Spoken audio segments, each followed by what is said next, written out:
সিয়া নির্জনে না দেখি উপায় চৈতন্য অবতার বিনে।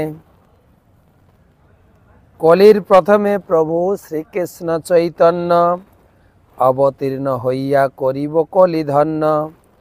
নবদ্বীপে করিলে প্রভুর আরাধনা করিবেন পূর্ণ প্রভু মনের বাসনা।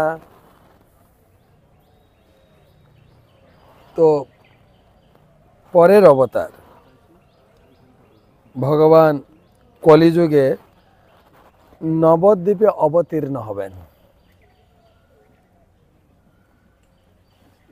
তো পুনরায় যদি নবদ্বীপ লীলায় পুনরায় যদি আমার অপরাধ হয়ে যায়, সেজন্য ব্রহ্মা চিন্তা করলেন যে আমি মহাপ্রভুর বা কৃষ্ণের কলিযুগে অবতারের আগে যাব, আগে গিয়ে সেখানে আমি আমার গৌর আরাধনা শুরু করব।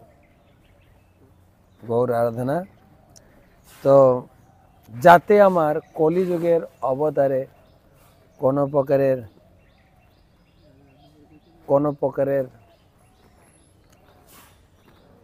পুনঃ অপরাধ না হয়, এই চিন্তা করে ব্রহ্মাজি ব্রহ্মলোক ছেড়ে তিনি এই নবদ্বীপে চলে এলেন। তখন গৌরাঙ্গ মহাপ্রভু কিন্তু অবতীর্ণ হননি। তো এখানে তার গৌর আরাধনা, গৌর পূজা, তো তিনি গৌরাঙ্গ মহাপ্রভু তখনও জন্মগ্রহণ করেননি। গৌরাঙ্গ মহাপ্রভু ব্রহ্মার সামনে কীর্তন সহযোগে দর্শন দিলেন। আজ অনুলম্বিত বাহু বক্ষ পরিসর নানা মণিভূষণে ভূষিত কলেবর। আকর্ণ বিস্তৃত নেত্র অদ্ভুত চাহনি কোটি কোটি চন্দ্র যিনি মুখের লাবণী। সদা মন্দ মন্দ হাসি সুধা বৃষ্টি করে কে আছে এমন সে ভক্তিতে ধৈর্য ধরে। তার যে মহাপ্রভু যে রূপের লাবণ্য, রূপের মাধুরিমা ব্রহ্মা দেখছিলেন ভক্তি রত্না করে, সেটা লেখা হয়েছে। তিনি লিখেছেন মহাপ্রভুর শরীর ছিল আজ অনুলম্বিত বক্ষ পরিসর, সারা অঙ্গে বিভিন্ন প্রকার মণিমুক্তার দ্বারা সাজানো, এবং তার মুখের যে মাধুরিমা কোটি কোটি চন্দ্রকে লাঞ্ছিত করে। কোটি কোটি চন্দ্র যিনি মুখের লাবণী। আকর্ণ বিস্তৃত নেত্র অদ্ভুত চাহনি, আর সদা মন্দ মন্দ হাসি সুধা বৃষ্টি করে কে আছে এমন সে ভক্তিতে ধৈর্য। সেই ভগবানের এই অপরূপ মাধুর্য দর্শন করে কে স্থির থাকতে পারে? ভগবান আবির্ভূত হয়ে ব্রহ্মাকে বলছেন, পিতামহ ব্রহ্মা, আপনি ব্রহ্মলোক ছেড়ে এখানে তপস্যা করছেন, আপনার তপস্যাতে আমি অতীব সন্তুষ্ট হয়েছি, কিছু বর প্রার্থনা করুন। ব্রহ্মা কহে কলিযুগে এই কলিযুগে নদিয়াতে করিবে প্রকট লীলা সগন সহিতে। সে সময়ে প্রভু মোরে করি অঙ্গীকার জন্মাইবা নিচকুলে এই ইচ্ছা আমার।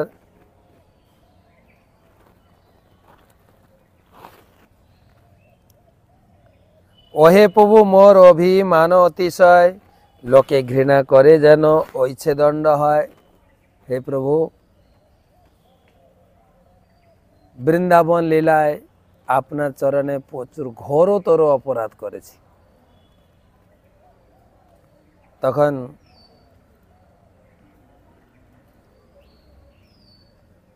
ভগবান কৃষ্ণ বলছেন, মহাপ্রভু বলছেন, আমি তো ক্ষমা করে দিয়েছি।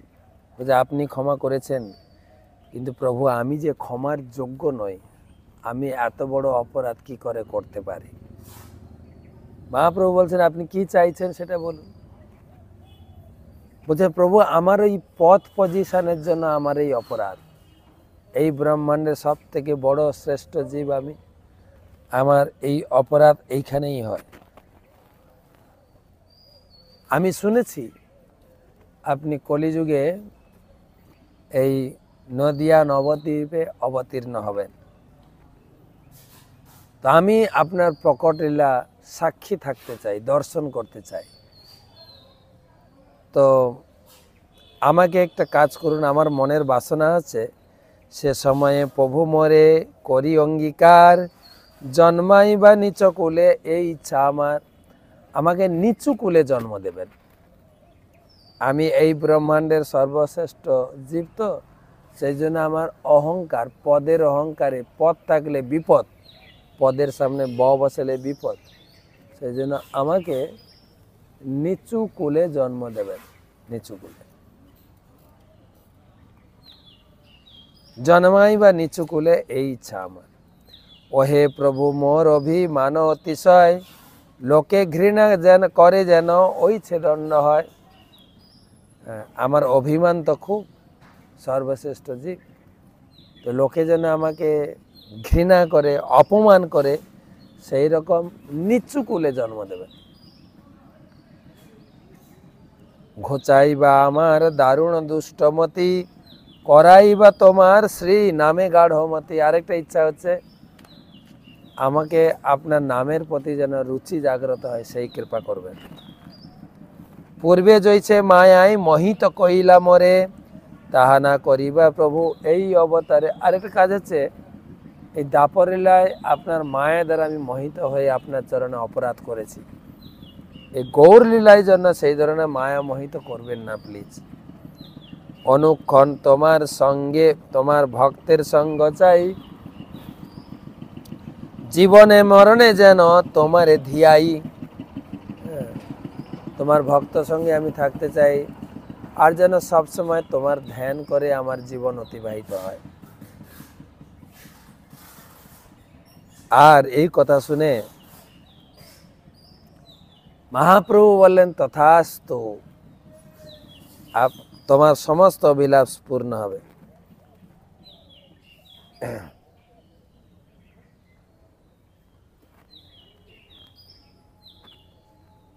তো ব্রহ্মা গদগদ করে আনন্দাশ্রু বইতে বইতে ব্রহ্মা বলা শুরু করেছেন যে কি ধন্য আমি, আপনার লীলা, আপনি আপনি যুগে যুগে বিবিধ লীলা করে থাকেন এবং আপনি হচ্ছেন স্বতন্ত্র ঈশ্বর, আপনার মহিমা বোঝার শক্তি কার আছে?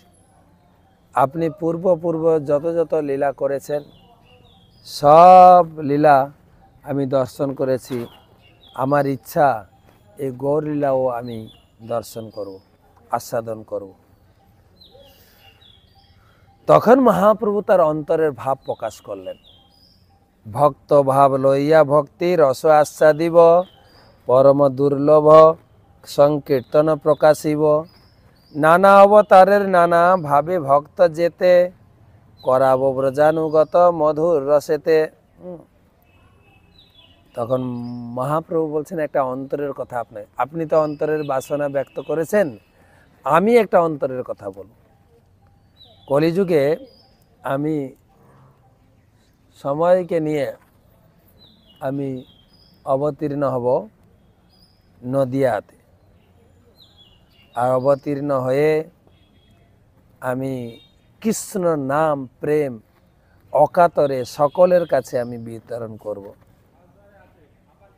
কোনো ভেদভাব না দেখে। আর এইভাবে মহাপ্রভু গৌরচন্দ্র ব্রহ্মাকে জানালেন। এই অন্তরের কথা প্রকাশ করার জন্যই এই দ্বীপের নাম হলো অন্তর্দ্বীপ। দুটো নাম, অন্তর্দ্বীপ নামের দুটো কারণ। একটা হচ্ছে মহাপ্রভু তার অন্তরের কথা ব্রহ্মাকে বললেন যে আমি কলিযুগে গৌর নাম, কৃষ্ণ নাম বিতরণ করে জগৎবাসীকে কোনো ভেদভাব, উচ্চ নিচ ভেদভাব না দেখে সকলকে দেব। আর এই কথা আপনি কাউকে এখন বলবেন না। তো ব্রহ্মা তার অন্তরের বাসনা ব্যক্ত করেছিলেন মহাপ্রভুর কাছে। মহাপ্রভু তার অন্তরের বাসনা গ্র্যান্ট করেছিলেন, সেই জন্য তারপর অন্তর্দ্বীপ নাম। আর দ্বিতীয় কারণ হচ্ছে মহাপ্রভু তার অন্তরের কথা ব্রহ্মার কাছে ব্যক্ত করলেন, সেই জন্য তার এই দ্বীপের নাম অন্তর্দ্বীপ হলো।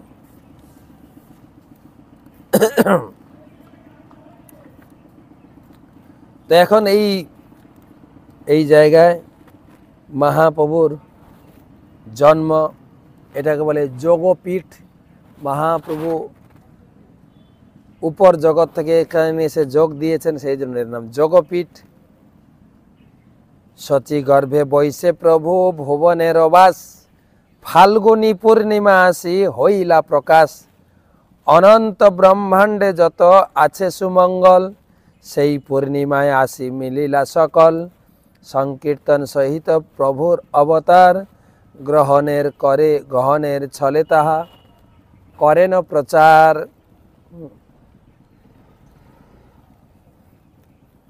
মহাপ্রভু যখন জন্মগ্রহণ করেছিলেন, সমস্ত প্রকার শুভ নক্ষত্র, শুভগণ সেইখানে প্রকাশিত হয়েছিলেন। সমস্ত নক্ষত্র আর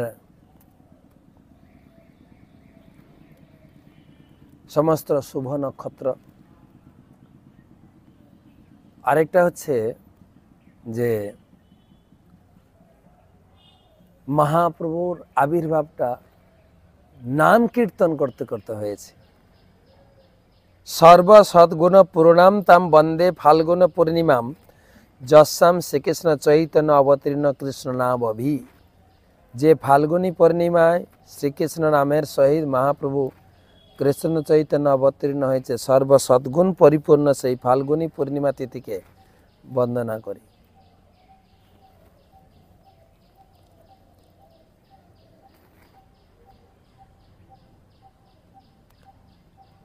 চৌদ্দশত 700 মাস সে ফাল্গুন, চৈতন্য চৈতন্যতে বলা হচ্ছে, পৌর্ণমাসী সন্ধ্যাকালে হইল শুভক্ষণ। সিংহ রাশি সিংহ লগ্ন উচ্চ গ্রহগণ, ষড়বর্গ অষ্টবর্গ সর্বসুলক্ষণ। অকলঙ্ক গৌরচন্দ্র দিলা দর্শন, সকলঙ্কে চন্দ্রে আর কোন প্রয়োজন। চন্দ্রগ্রহণ হয়েছিল। আপনি তো বলেন চন্দ্রগ্রহণ একটা অশুভ লক্ষণ, না, অন্য সময় হতে পারে, কিন্তু এই সময় হয়েছে কি, কবিরাজ গোস্বামী লিখছেন যে অকলঙ্ক। একবার মহাপ্রভু নিমাই মায়ের কোলে শুয়ে আছেন, তখন নিমাই বায়না ধরেছে, মা চাঁদ নেব, চাঁদ নেব, চাঁদ মামা চাঁদ নেব, চাঁদ নেব। তখন সচী মা হয়রানি হয়ে গেছে। সচী মা তখন একটা আয়না নিয়ে এসে নিমাইয়ের মুখের উপর ধরেছে। ওটা তো চাঁদ, তার ভিতরে কালো কালো অনেক দাগ আছে, তোমার মুখটা দেখো চাঁদের থেকে কোটি গুণে আরো উজ্জ্বল, শ্রেষ্ঠ। সেই জন্য নিমাইয়ের এক নাম আছে নিমাই চাঁদ অথবা গোরা চাঁদ। চাঁদ আর ওই চাঁদের কালো কালো অনেক দাগ আছে, কিন্তু তোমার এই চাঁদ মুখ, এটাকে বলে নিষ্কলঙ্ক। তাই যখনই গোরা চাঁদের অবতীর্ণ হয়েছে, তখন ওই চাঁদ লুকিয়ে গেছে। আর এটাকে কেন্দ্র করে, চন্দ্রগ্রহণকে কেন্দ্র করে লোকে গঙ্গা স্নান আর হরিনাম। তাই কবিরাজ গোস্বামী বলছেন যে সংকীর্তন সহিত প্রভুর অবতার। তাই লোকে হরিধ্বনি, মঙ্গলধ্বনি, গঙ্গা স্নান, এই শুভ মুহূর্তে নিমাইয়ের জন্ম। সেজন্য অকলঙ্ক গৌরচন্দ্র দিলা দর্শন, কোনো কলঙ্ক নেই সে গৌরচন্দ্রের দর্শনে। সকলঙ্ক গৌরচন্দ্র, সকলঙ্ক চন্দ্রের কিবা প্রয়োজন, ওই কলঙ্ক চন্দ্র তাই লুকিয়ে গেলেন। এত জানি রাহু কইল চন্দ্রের গহন, কৃষ্ণ কৃষ্ণ হরি নামে ভাসে ত্রিভুবন। জগৎ ভরিয়া লোক বলে হরি হরি, সেইখানে গৌর কৃষ্ণ ভূমে অবতরি। একমাত্র ধ্বনি শুনি হরি হরি বল, জন্মমাত্র প্রকট করিলা প্রভু মোর। ভুবনে প্রত্যেক লোক হরিধ্বনি উলুধ্বনি শঙ্খধ্বনিতে মেতে উঠেছিল। সংকীর্তন সহিতে প্রভুর অবতার গ্রহণের ছলে তাহা করেন প্রচার। গ্রহণের মাধ্যমে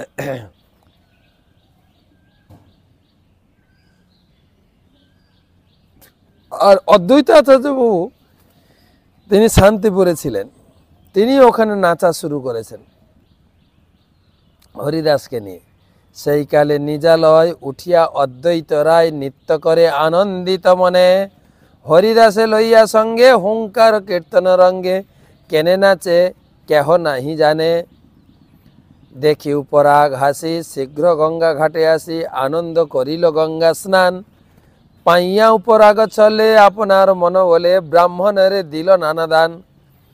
জগৎ আনন্দময় দেখি মনে সবিস্ময়, ঠারে ঠারে কহে হরিদাস।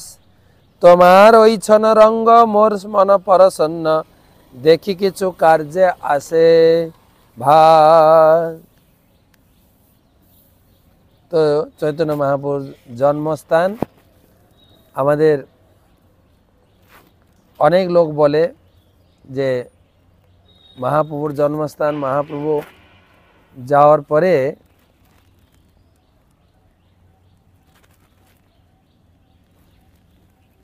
এই মহাপ্রভুর জন্মস্থানটা লুপ্ত হয়ে গেছিল। কিছু লোক আবার নবদ্বীপে একটা জায়গায় নির্ধারণ করে তারা ওখানে বলা শুরু করেছে এইটা হচ্ছে মহাপ্রভুর জন্মস্থান। না, এটা চৈতন্য চরিতামৃতে প্রমাণিত, এটাই হচ্ছে মূল জন্মস্থান। শুধু তাই না, মহাপ্রভু চলে যাওয়ার 200 বছর প্রায় জন্মস্থান লুপ্ত হয়ে গেছিল। তারপরে ছিল ভক্তবিনোদ ঠাকুর চৈতন্য চরিতামৃত পড়ে তিনি নির্ধারণ করলেন, এবং তিনি রাত্রে একদিন তিনি তার বসত বাটি থেকে এই জন্মস্থানের যে প্রভাব জ্যোতি তিনি দর্শন করেছিলেন। পরের দিন সকালে তিনি জগন্নাথ দাস বাবাজি মহারাজ, যার বয়স ছিল 125 বছর, তাকে একটা ঝুড়িতে নিয়ে তিনি যখন এসেছিলেন, তিনি উঠতে পারতেন না, এরকম করে কুঁজো হয়ে বসতেন, সোজা হয়ে দাঁড়াতে পারতেন না, আর চোখের উপরে ভ্রু ঢাকা পড়ে গেছে, দেখতে গেলে ভ্রু তুলে দেখতে হতো। তো তাকে ভক্তিবিনোদ ঠাকুর একটা ঝুড়িতে করে মাথায় করে নিয়ে এসেছিলেন। আর যেই ওই স্থানে এসছে একদম ঝুড়ি থেকে লাফ দিয়ে নেমে হা গৌরাঙ্গ হা গৌরাঙ্গ হা গৌরাঙ্গ বলে নাচতে শুরু করে দেন। যে লোকটা সোজা হয়ে দাঁড়াতে পারতেন না, 125 বছর বয়স। তবে সেটাই সে নির্ধারণ করলো এটাই হচ্ছে মহাপ্রভুর আদি জন্মভিটা। তো ওখানে লোককে জিজ্ঞাসা করলো জমিটা কার, একজন মুসলিমের অধিকারে জমিটা ছিল। তো ওখানে কিছু চাষবাস করেন, জিজ্ঞাসা করলেন ভক্তিবিনোদ ঠাকুর যে এই জমিটা কার, বলছে আমার। বলছে এটা বিকার জমি, যা কিছু আমরা লাগাই রোপণ করি, ধান গম সবজি, শুধু তুলসী গাছ হয় আর কিছু না। এটা বেকার জায়গা, বলে আমাকে দিয়ে দেন, আমি এটাকে কাজে লাগাবো। তো ভক্তিবিনোদ ঠাকুর তার কাছ থেকে কিনে নিয়েছিলেন সেই জায়গায়। সেটা হচ্ছে অরিজিনাল জায়গা যেখানে মহাপ্রভু আবির্ভাব সেই নিম গাছের গোড়ায় হয়েছিল। আর সেই পুত্রকে দেখে পিতা মাতা এত আনন্দময় ছিলেন, জগন্নাথ বিভোল দেখিয়া পুত্র মুখ, ব্রহ্মাণ্ডে না ধরে তার কৌতুক অন্তর কৌতুক, কত চান